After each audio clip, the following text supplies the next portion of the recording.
Hey everyone, welcome to another video. So we've had a very cold and snowy and icy winter here in Germany, and the last few weeks with almost everything being frozen, it's been kind of easy to lose motivation a little bit to do macro photography because there aren't really any insects. Even the usual springtails and soil animals that I photograph are all frozen or deep under the ground.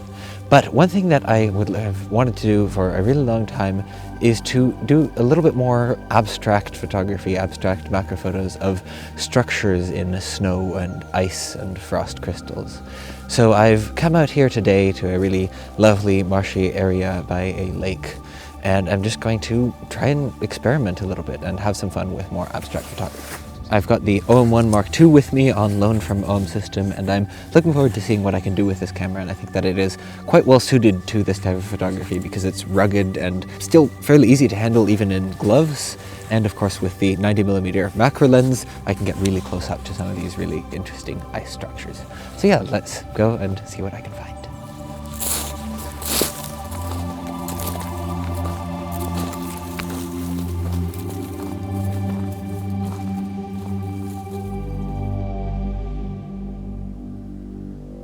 So I don't really have any experience with this type of photography, and I don't know exactly what I'm looking for, so I mostly just have been wandering around and looking at what kind of looks interesting. And the first thing that has caught my eye are the amazing variety of ice structures and frozen water droplets and crystals that are forming on these reeds here and on the ferns in this little reed marshland habitat.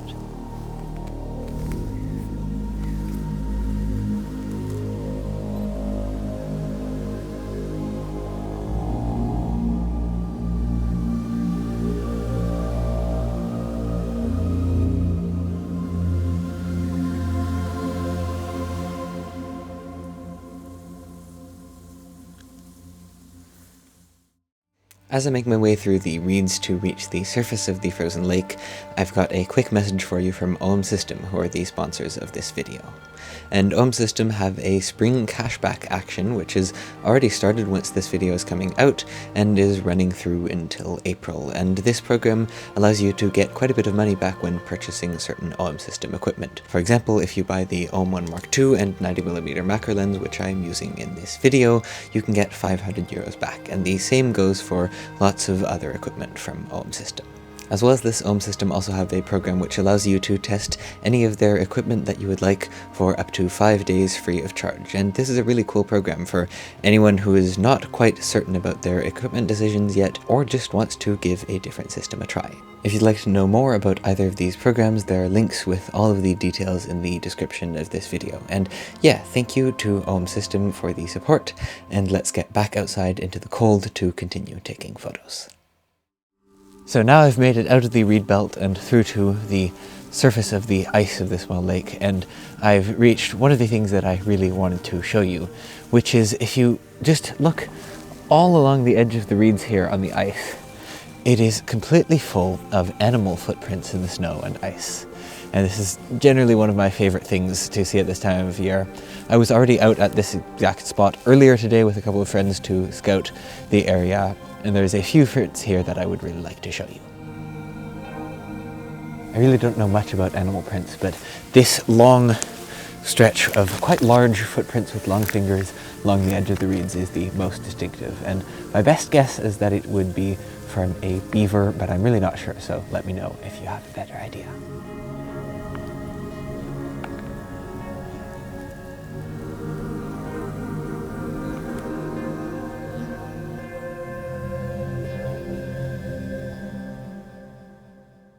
It's been snowing very lightly since I was here earlier, but this right here is definitely my highlight of the day. These dark row of prints here belongs to a wolf. And I've never seen a wolf before, of course, I've never heard a wolf, but just seeing the prints is just so amazing.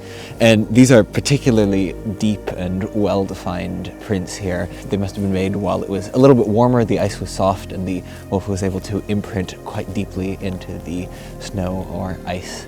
And now everything's frozen over again, there's a little dusting of snow on them, and it's just got this incredible effect.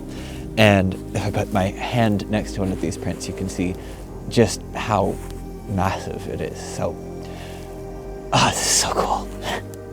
So I've picked out one of the most defined wolf prints right here, and I really love the effect with the snow filling in part of the paws. So I'm just going to take a picture, and I think I'm going to frame it from above, something like this, and use a fairly high aperture to get the entire thing well in focus. And I think this is a really cool picture.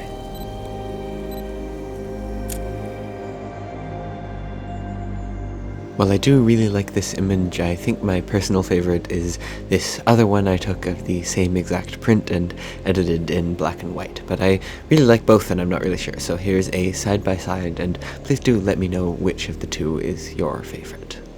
But definitely the coolest thing with the wolf prints is this right here, a set of prints from 4 or maybe even 5 individuals crossing the middle of the lake.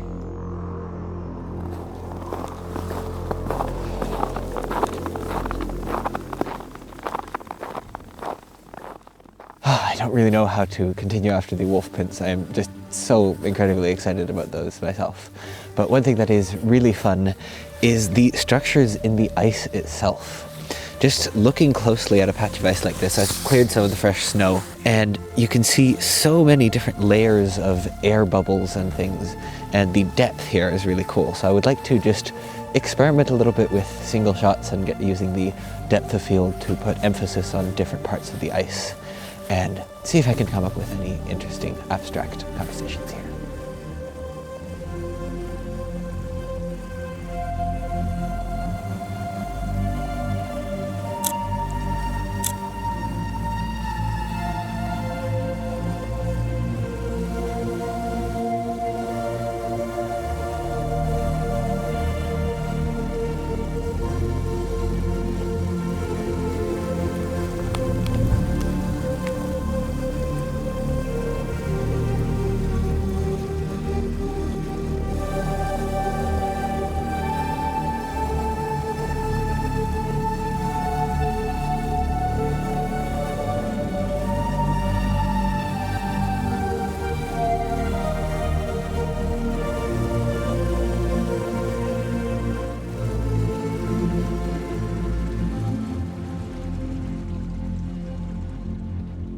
Another thing that is really cool, because it is so cold, is that the snowflakes retain their structure for quite some time when they fall on the ice.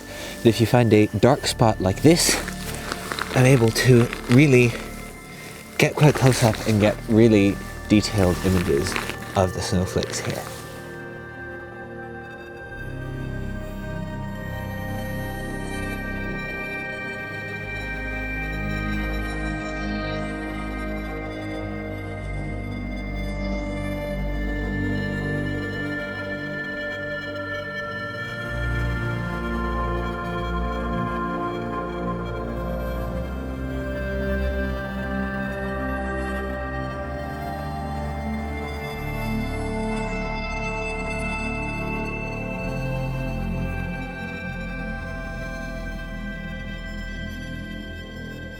It's getting really quite cold now. My fingertips are freezing even in these warm gloves.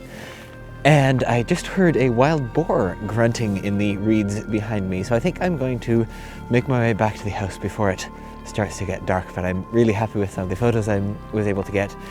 And I hope you enjoyed following along this slightly different photo walk, or just seeing the absolutely gorgeous icy landscape here. So thank you very much for watching. I am looking forward to warmer times of year, and I will see you in the next video.